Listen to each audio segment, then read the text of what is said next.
4.2 Introduction. Psychodynamic approach to counseling has its roots in the classical psychoanalysis of Sigmund Freud. In fact, counseling as a discipline owes a lot to the ideas and techniques of Freud. In this unit we shall discuss those counseling theories that have retained some of the defining features of the psychoanalytic tradition. Hence they all are grouped under the umbrella term psychodynamic approach.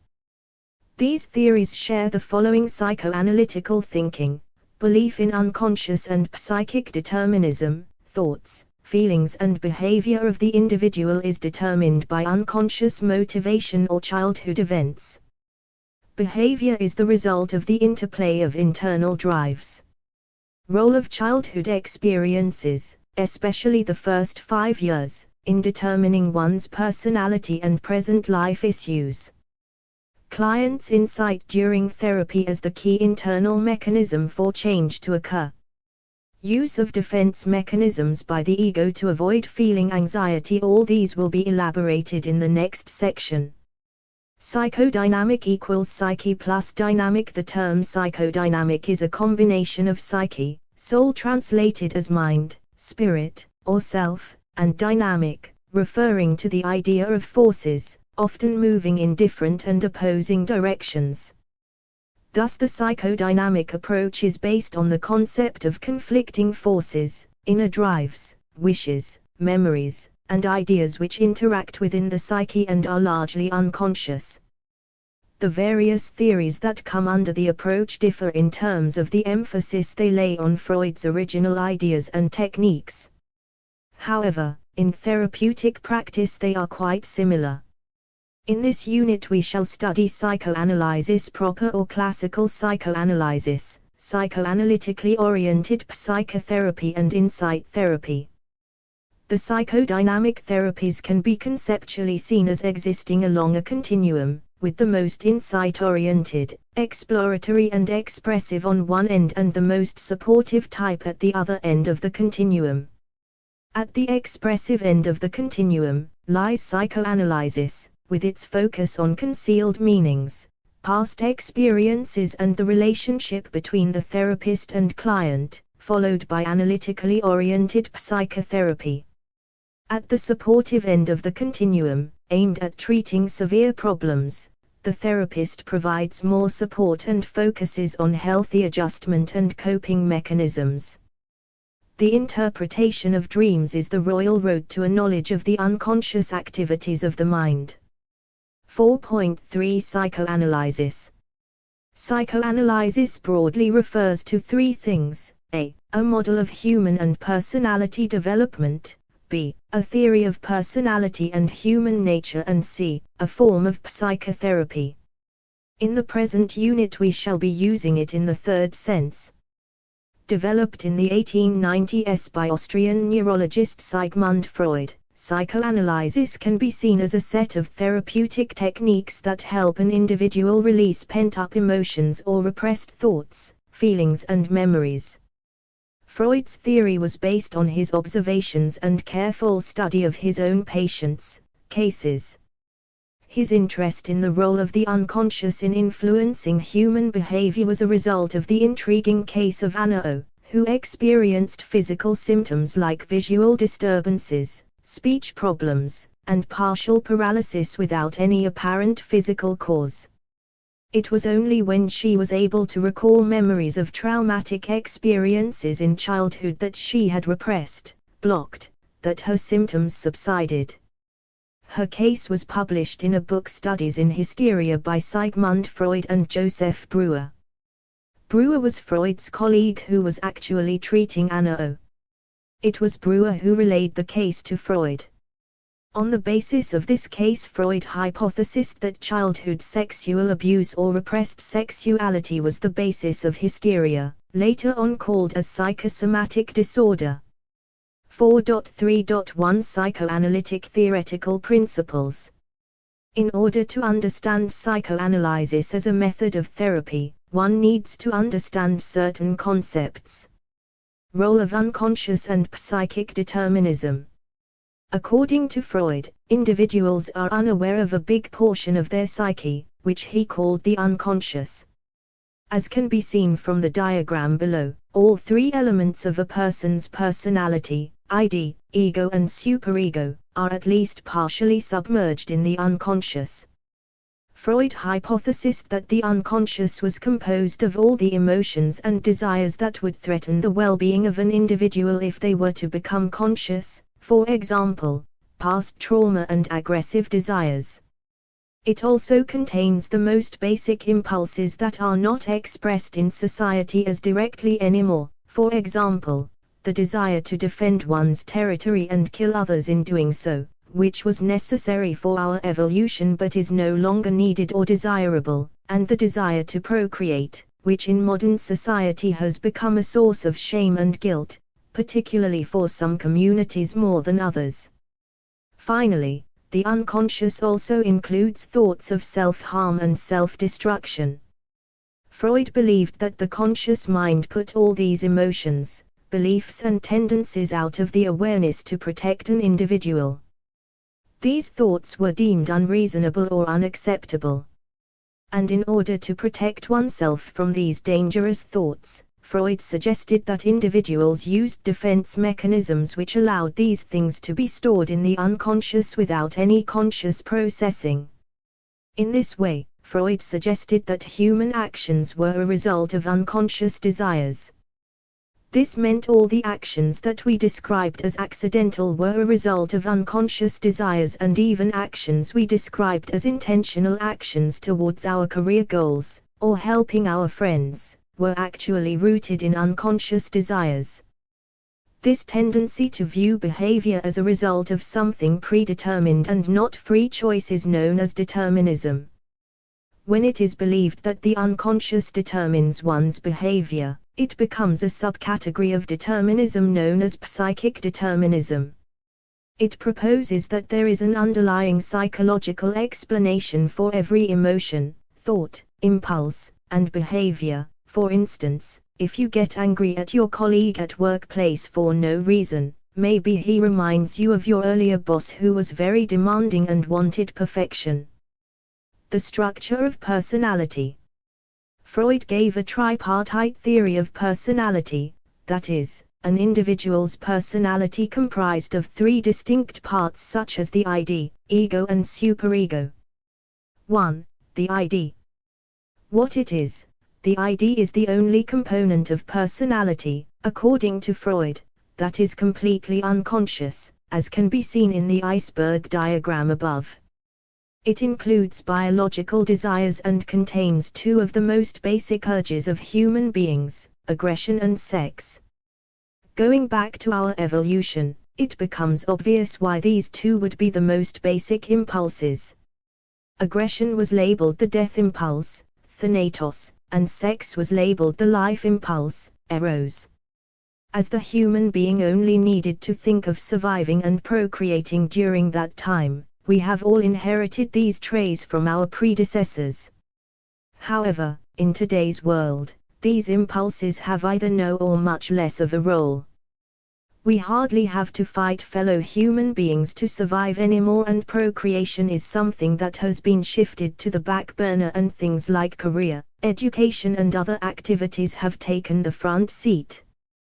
While during the early days of our species, anyone who attained puberty would have to fight and procreate, now a child that age is considered a young student, who hasn't even graduated from class 12th. What it wants. The ID wants to fulfill all its desires and act on all the basic instincts. It wants the individual to act impulsively and take whatever she desires, without caring of anything or anybody else. The ID does not care for the complicated cognitive processes that humans have developed since, like self-regulation, empathy and feelings of community. Whenever we fail to let the ID express itself, we experience longing and intrusive thoughts, thoughts which occur when we are at work or immersed in something else and disrupt our attention. What principle does it function on? The ID functions on the pleasure principle, i.e., it would want to do anything that provides a person with momentary pleasure. 2. The superego. What it is, this is the part of the personality that contains all our shoulds. It contains our ideal self, what we should be and do, and our conscience, largely derived from what the society thinks we should be and do. Going back to the iceberg diagram, you would see that the superego takes up the most space and is equally in the conscious and the unconscious areas of our psyche. This shows how expectations we have from ourselves and expectations that others have from us are deep-seated, and therefore, when we act against these expectations, for example even when we oppose our parents over something that is valid and important, we are punished by the superego in the form of feeling guilt and shame. Unlike the ID, which is passed down to us from our forefathers and is present in us even as babies, the superego is acquired through our experiences. Children develop the superego by the ages of 3 to 5 years. As this superego is not a need, but an internal representation of external values, interaction with other humans and society becomes important to develop it. What it wants individuals to be good boys or good girls in the eyes of society, follow the moral values. Whatever image that we create of the perfect version of ourselves also comes into play here. When the superego does not get its way, we experience emotions of shame and guilt, as discussed above, but also feelings of being dirty, less than, etc., all of which make us want to behave in accordance with the wishes of the superego. What principle does it function on? The superego functions on the principle of morality. 3. The ego. What it is, the ego is that part of the personality that is situated mostly in the conscious and pre-conscious area of the iceberg.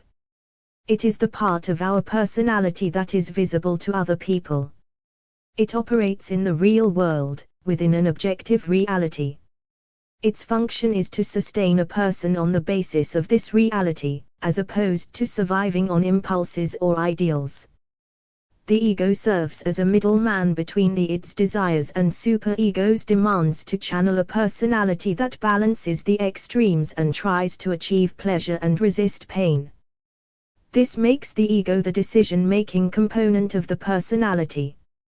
The strength of a person's ego determines their mental health. Since ego is the part of the personality that tames the ID and avoids pain while keeping social demands in mind, if the ego becomes weak, the personality can become extremely impulsive or extremely fearful of society. In this way, a healthy ego is a marker of good mental health. What it wants, the ego aims to provide a compromise between the other two extremes of the personality. Sometimes the metaphor of the horse and horse rider is given to understand the relationship between ID and ego. The ID is an untamed horse and the ego is the horse rider who tames it. In this metaphor, two things can be noted about Freud's concept of ego. 1. Both the ID and ego seek pleasure, though in separate ways, and second, the horse, ID, is stronger in might as compared to the rider, ego. Freud believed that the ego seeks pleasure and avoids pain. As opposed to the ID, which wants pleasure without regard to the society's rules, the ego tries to look for ways to obtain pleasure through socially sanctioned ways. Also, unlike the ID, the ego uses all higher-order thinking methods to obtain its goals and calculate the best way to attain pleasure. What principle does it function on? The ego functions on the basis of the reality principle. According to Freud, anxiety is a result of intrapsychic conflict. When the three components of personality begin fighting for domination, anxiety is born. He described 3 types of anxieties based on the components which is dominating the fight. When the superego begins dominating the ego with demands, the individual fears violating his morals and virtues. This is called moral anxiety. When the urges of the ID grow so intense that the individual begins fearing the loss of control over his forward/her urges, it is called neurotic anxiety. Anxiety based on real-world events where the cause can be pointed out easily, like a snake or earthquake, is known as reality anxiety. Defense mechanisms. The ego makes use of different defenses to protect itself from being overwhelmed due to these different anxieties. They are called defense mechanisms or ego defenses. They are strategies that are unconsciously used to ward off anxiety arising from unacceptable thoughts or feelings. Some of the ego defense mechanisms are presented below. 1. Repression. This is the principal defense mechanism where the ego unconsciously pushes the painful, troubling or threatening thoughts, experiences, events into the unconscious. A lot of survivors of childhood abuse tend to forget the details of the abuse. This has not happened because they wanted to forget, but because the psyche couldn't go on functioning with the memories of trauma continuing to remain in conscious memory. 2. Regression. During stressful times we go back to behaving in ways as we did as a child, for example, reverting to thumb-sucking when in a stressful situation. 3. Suppression. When the ego consciously tries to push experiences into the unconscious, it is known as suppression. An example of this would be trying to forget being scolded in a class. 4. Displacement. When the impulse is satisfied by substituting the object. For example, a woman who is upset with her mother-in-law might show her anger on her child. 5. Denial. Overwhelming situations are blocked by the ego from awareness. For example, believing that COVID-19 is a hoax or showing unwillingness to take vaccination for it. 6. Intellectualization. This defense mechanism uses intellectual components to distance painful emotions related to an event. Its aim is to relieve anxiety that is attached to a particular event. An example of this would be telling oneself that a loved one who has passed away has gone to a better place, and is no longer sick and in pain. In this way, sense can be made of a loved one's death, without it causing a psychological breakdown. 7. Rationalization. When an individual uses logic to explain his or her mistakes away, it is called rationalization. It absolves an individual of accountability, for example, saying he was the one who hit me first as a way to justify physical violence. 8. Reaction formation. When the ego cannot accept the unconscious desires and beliefs, it transforms the individual to act in a way which is completely opposite of those very thoughts and beliefs. 9. Sublimation. Freud believed this was a defense mechanism which was not only accepted, but celebrated by society. Sublimation is when an individual can express one's basal needs, sex and aggression, in another form. He believed all forms of arts and sports were sublimation. 10. Projection. This defense mechanism was an addition made by Freud's daughter, Anna Freud. She believed that individuals tend to attribute their own unacceptable motives, emotions and feelings onto others.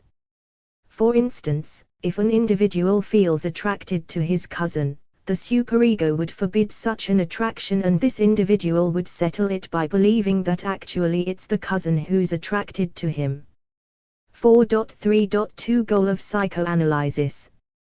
The overarching goal of psychoanalysis is to make the unconscious conscious.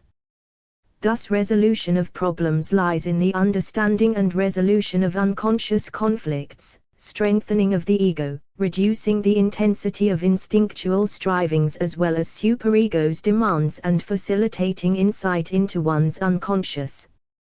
This results in enhancement of clients' coping and adjustment to life.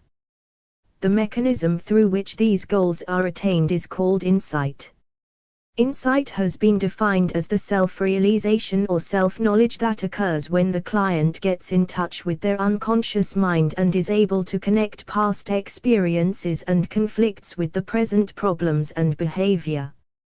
The insight into the unconscious dynamics leads to the reorganization of personality. This self-understanding is brought about through the analysis of childhood experiences, significant past relationships, and interpretation of the unconscious material brought forth in therapy. In psychoanalysis, analysts are more likely to allow the full exploration of unconscious and early childhood development as compared to what psychoanalytically oriented counselors do. Role of a classical psychoanalyst is that of an expert, detached and distanced. Neutrality and abstinence are the two central stances adopted by a classical analyst. Neutrality fosters a blank screen approach with little self-disclosure and effective expression. This is regarded as essential to promote projections of clients onto the therapist, a process termed transference, which we will study under the section on techniques. Analysts' subjective experiences and reactions to the client are considered to contaminate the therapeutic process. Therefore, the analyst is expected to adhere to the rule of abstinence, that is, avoiding expression of affection, advice, or displaying too much of their own issues. This in no way implies that the analyst is aloof or non-caring. Rather, the analyst is deeply involved in understanding the client's inner world and listens attentively to all that the client is saying or not saying. The therapist's main task is that of interpretation of the unconscious material shared by the client during therapy. It is important to note that such an objective neutral stance of a therapist characterized classical psychoanalysis. Contemporary variations have moved toward a more active stance, where the analyst doesn't ignore his/her subjective experiences and reactions. They rely on their feelings to understand and empathize with the feelings of the client, a process that is called countertransference. A primary requirement for a client seeking psychoanalysis is the readiness to commit to an exhaustive long-term therapy, 2 to 4 times per week for 3 to 6 years. Another requirement from the client is adherence to the fundamental rule, i.e., speaking freely whatever comes to their mind without any kind of censorship. Usually, the analysis is conducted with the client lying on a couch and the analyst sitting in a chair behind him/her. This enables the client to deeply reflect and speak without much interference. This is necessary since all that the client shares becomes the material for interpretation. The therapy eventually is able to answer some of the client's why questions, as the client gains insight into the workings of the unconscious, why a particular symptom occurs. Why does the client feel a certain way? What patterns are repeating in the client's life? 4.3.3 Techniques in psychoanalysis. Psychoanalysis is a technique-driven approach to therapy unlike other approaches such as the person-centered approach. These techniques are used by the psychoanalyst in the safe environment of a clinic or an office. Clients are asked to lie down on a comfortable couch and to face away from the therapist so as to reduce any inhibition or intrusion by the presence of the therapist. Interpretation. Interpretation is the key technique in psychoanalysis, as it is a part of all the techniques that we shall discuss below. It comprises the explanations provided by the analyst to the client with respect to his/her behavior, based on the theory of psychoanalysis. The analyst helps the client understand the meaning of past and present behaviors, their symptoms, conflicts, emotions and other experiences in the light of repressed irrational impulses, defense mechanisms and resistances of the ego, the punitives of the superego, role of parents and caregivers, emotional challenges while growing up, underlying motives, etc. It is the means by which the material that is repressed in the unconscious is brought forth into the client's consciousness. Dreams, free association, resistances, therapeutic relationship, transference, serve as the sources of material for interpretation. Interpretation serves an important function, i.e., it allows the ego to integrate new understanding and insights into awareness, and expedites the uncovering of the unconscious mind. Thus the life energy that was used up in repression and other defenses becomes free for healthy use. Interpretations need to be timed appropriately as per the readiness of the client. If the client is not in a position to listen to, tolerate, incorporate or work with the interpretations, change is not likely. The analyst should also base the interpretation on sufficient material shared by the client, and avoid premature conclusions. Offering partial interpretations over a number of sessions throwing light on the unconscious working of the client's mind can also be done. Free association. In free association, clients are encouraged to be relaxed and speak whatever comes to mind, without applying any kind of reasoning. At times they are also asked to recall childhood memories or difficult emotional experiences. The key is to suspend all kinds of rational judgment, self-criticism and censorship. The therapist provides reassurance that everything the client is speaking is relevant.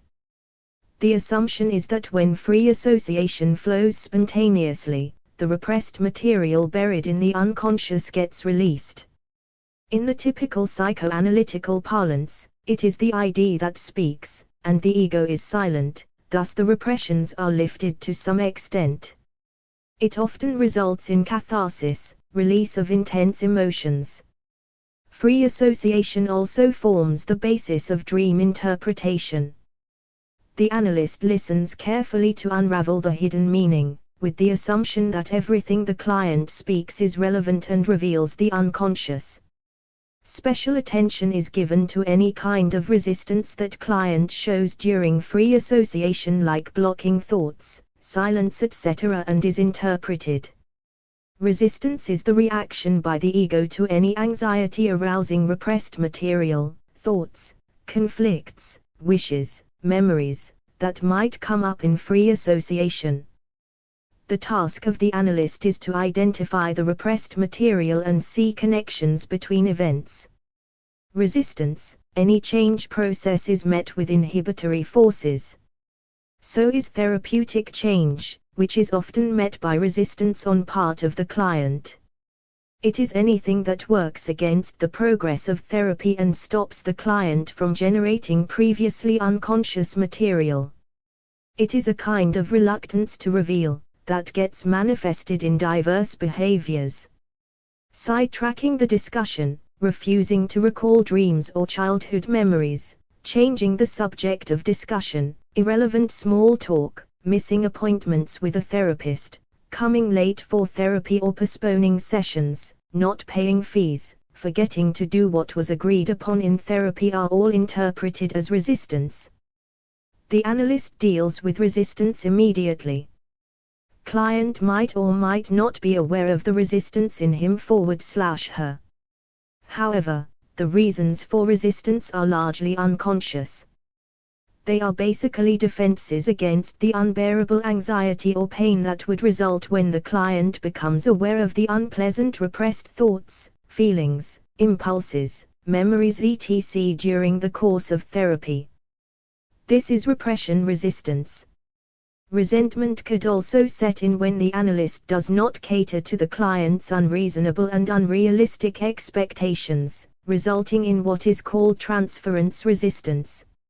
Some resistance stems from the unwillingness to forego the secondary gains, like getting attention, avoiding responsibilities, from illness. Resistance comes from the ID too, as the therapy puts a stop to the need gratification that was happening through symptoms or changes the direction forward/object of need satisfaction. When a sense of guilt for getting better or a sense of deserving punishment in the form of illness arises in the client, it is resistance of the superego. Dream interpretation. In psychoanalysis, dreams are considered as the royal road to the unconscious. It is because dreams are regarded as disguised forms of unconscious material. All the traumatic, unacceptable, painful experiences, conflicts, motivations and emotions are buried deep within the unconscious. Dreams are symbolic expressions of these. They are a compromise formation, the process by which ideas, memories or wishes that are repressed become safe for expression. The expression is not direct but disguised, as direct expression would be too painful for the ego. Thus dreams could fulfill desires, wishes, fears or needs which were too threatening for the individual to fulfill directly in reality. For example, sexual desires in childhood are often repressed. The ego defenses are weakened during sleep and hence repression is lifted, and the unconscious materials take the form of dreams. Dreams have both conscious as well as unconscious elements. The conscious elements results in those aspects of dream which relates to our real life and appears familiar, while the unconscious element looks unfamiliar and often bizarre. Content of dreams has been divided into two, latent content and manifest content. Latent content consists of all the hidden aspects of the unconscious finding expression in symbolic language, the true meaning of which has to be interpreted. Manifest content consists of all the observable, conscious aspects of dreams that the dreamer sees with apparent meaning. In interpreting dreams, the client is encouraged to free associate to the various aspects of the dream and to recall feelings associated with parts of the dream. The client free associates with the manifest content, while the analyst derives the underlying hidden meaning, latent content. While the client is engaged in exploration of the dream through free association, the therapist/analyst looks through their associations to look for links and patterns. The interpretation offered by the therapist helps clients become aware of the repressed aspects of their life, thus getting new insights into their problems. Transference and interpretation of transference. This technique deals with the relationship between the client and the therapist/analyst. Transference occurs when clients redirect onto the counselor their emotional response to a past significant relationship, often unconsciously. In the context of therapy, it is the client's emotional response to the counselor as he/she did to some significant other in childhood like father, mother or sibling. Transference feelings are not based on real relations between client and the therapist, it operates on an unconscious level. It is the reproduction of past relational patterns in the present context with the therapist. Transference is cathartic, as it gives the client an opportunity to re-experience inaccessible feelings and emotions that were repressed in the past. Transference could be positive or negative. When the client projects positive emotions like love and respect onto the therapist, it is positive transference. When the client projects negative emotions like anger and frustration, it is negative transference. Transference is an extremely valuable aspect of psychoanalytic treatment. It gives deep insights into how the past relationships of the client are influencing their present functioning. Depending on the kind of past relationship that is being replayed with the therapist, transference could be paternal, maternal, etc. Paternal transference occurs when the client looks to the therapist as father or idealized father figure who is supposed to be wise, authoritative, controlling or powerful. Maternal transference occurs when the therapist is perceived as a mother or an idealized mother figure who is expected to be comforting, loving, nurturing. Therapists/analysts are trained to look through the transference reaction and not react to them. If the therapist does not understand the reasons for the feelings that the client has towards them, and starts reacting to them, therapy could be hindered. For example, if the analyst gets flattered on receiving love or admiration from the client and starts responding to the client based on the same. Supervision of counselors is must in this regard. This brings us to another technique, not so much used by classical psychoanalysts, but by other modern psychodynamic therapists. It is called countertransference. It is the therapist's emotional response to the client. It can also be seen as therapists' transfer of feelings from the past into the present relation with the client.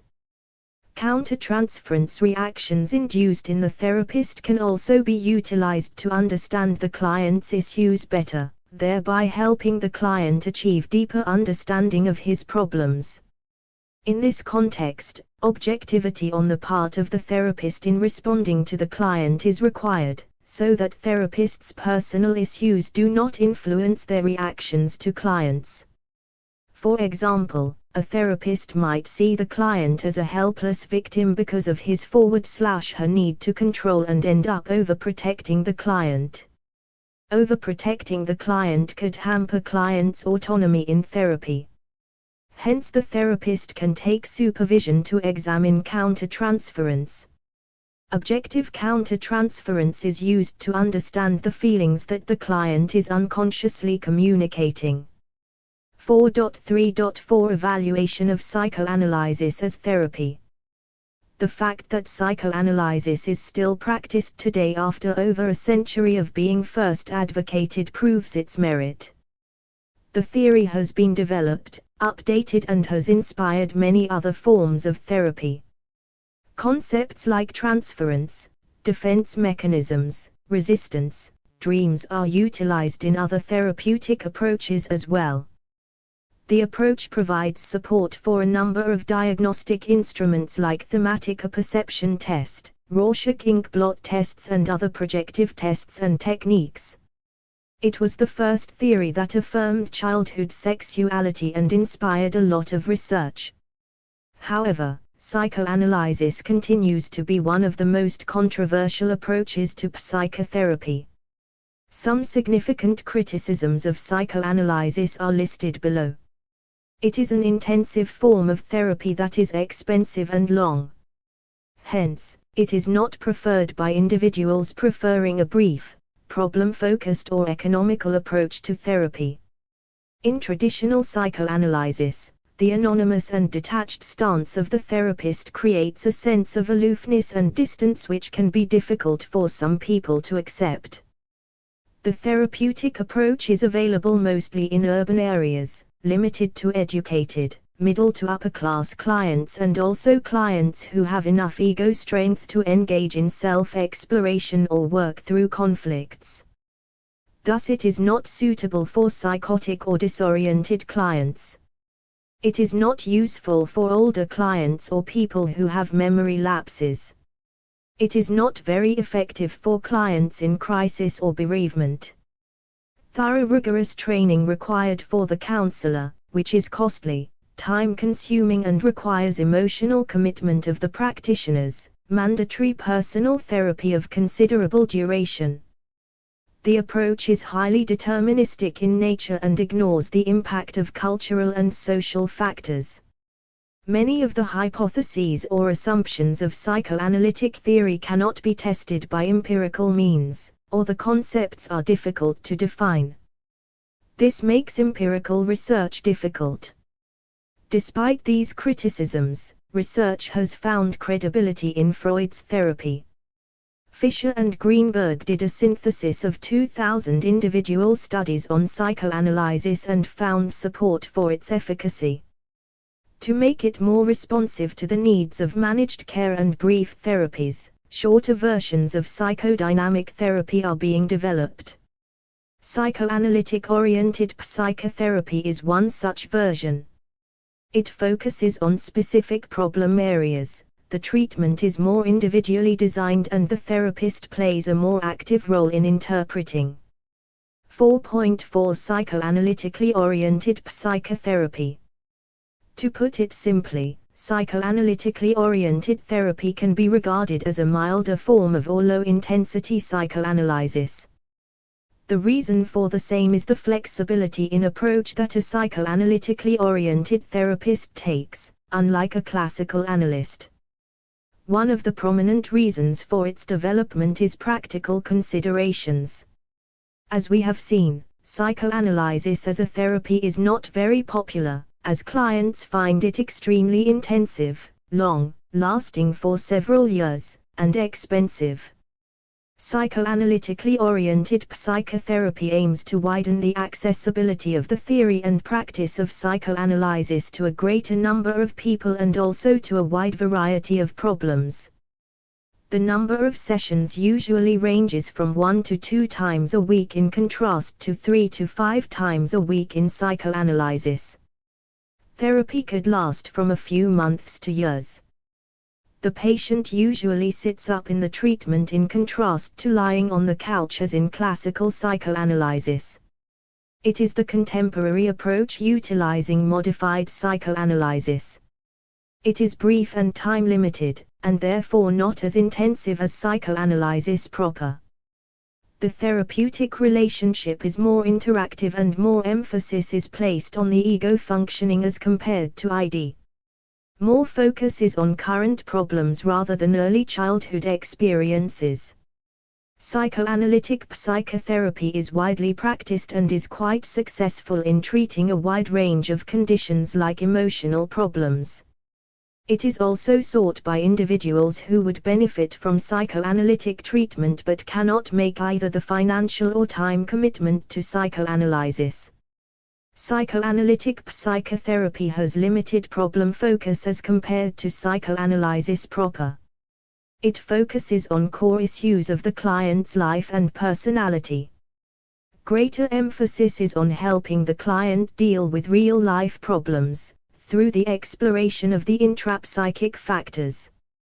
The goal of psychoanalytic psychotherapy is to help the client explore their internal life and create a capacity for self-reflexivity. Psychoanalytic psychotherapy creates in client awareness and reflection, which results in ongoing symptom reduction and resilience. The outcome is a healthy resynthesis of the personality and a reorganization of the psychic forces emanating from ID, ego and superego.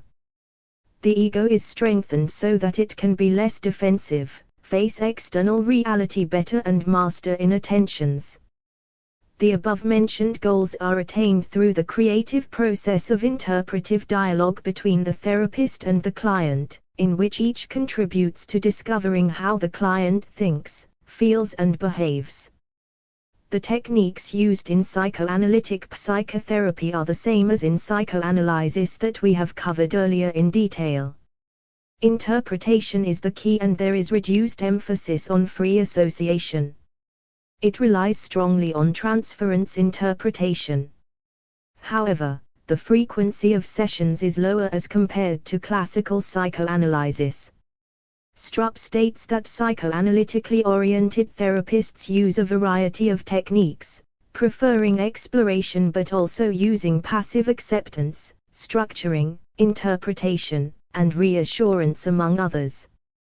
They make use of suggestion, support, empathy, questions, and confrontation of resistance, as well as insight-oriented interventions in the form of clarification and interpretation. Unlike the classical psychoanalysis in which the client lies down on the couch, in psychoanalytically oriented therapy the therapist and the client sit face to face, and interact with each other.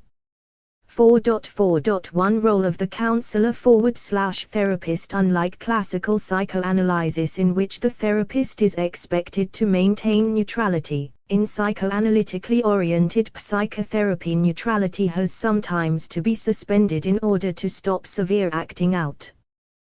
The therapist plays a more active role in the use of techniques.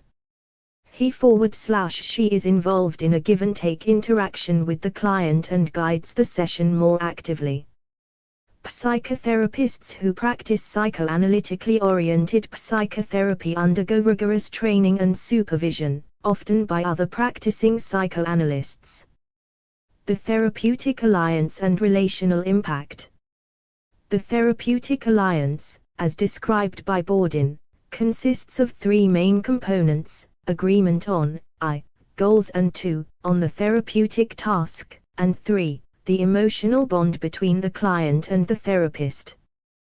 This conceptualization of the relationship between the client and the therapist not only emphasizes the classical Freud's formulation of unconscious distortions in the therapeutic relationship, but also underscores its conscious and collaborative aspects.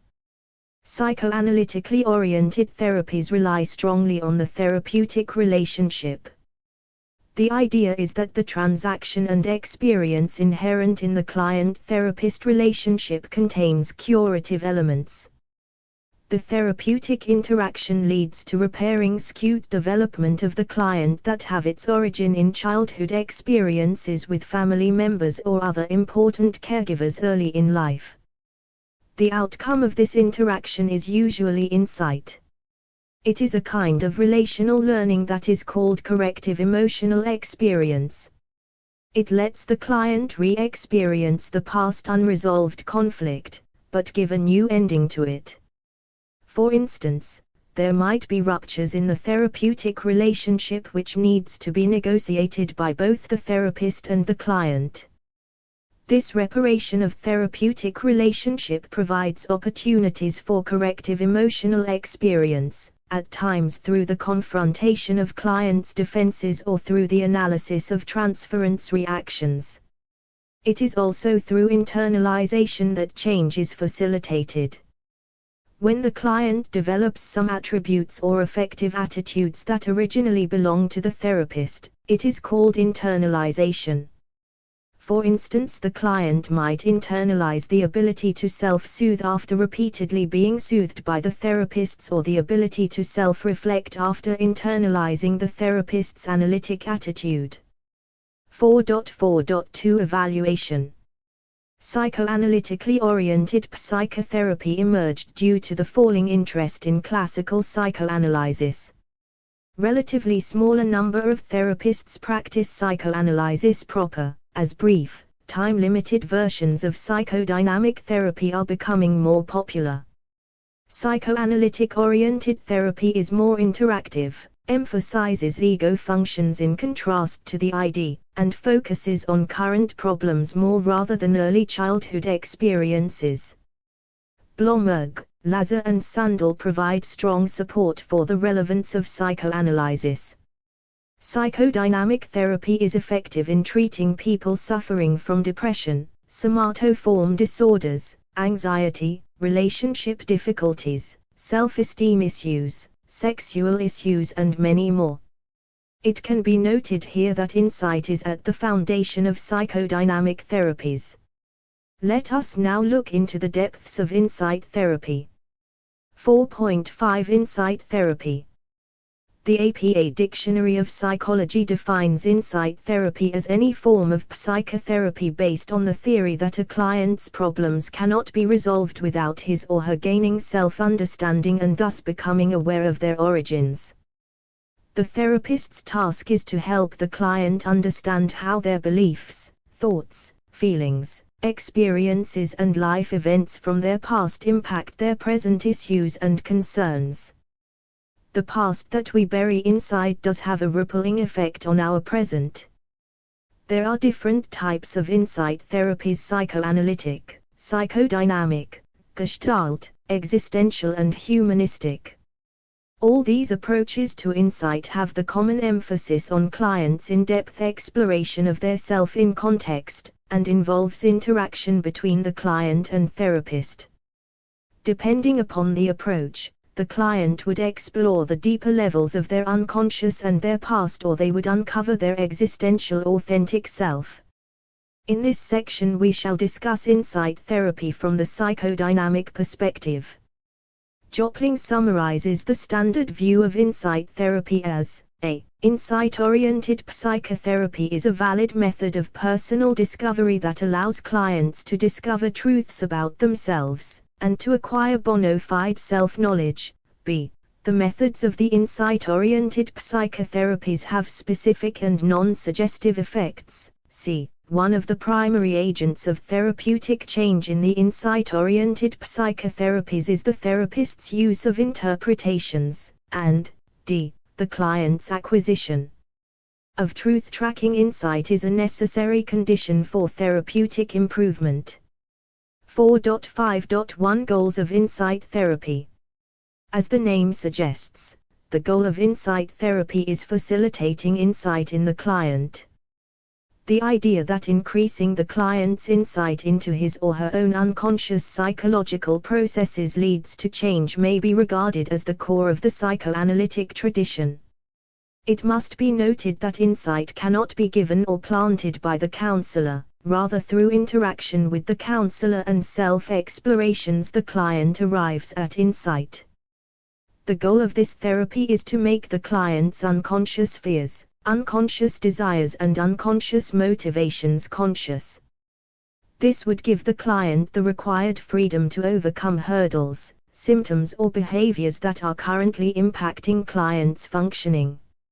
Insight therapy aims at helping the clients resolve conflicts and issues related to the following. A. Childhood. Going back to the client's childhood is central in psychoanalytic insight therapy.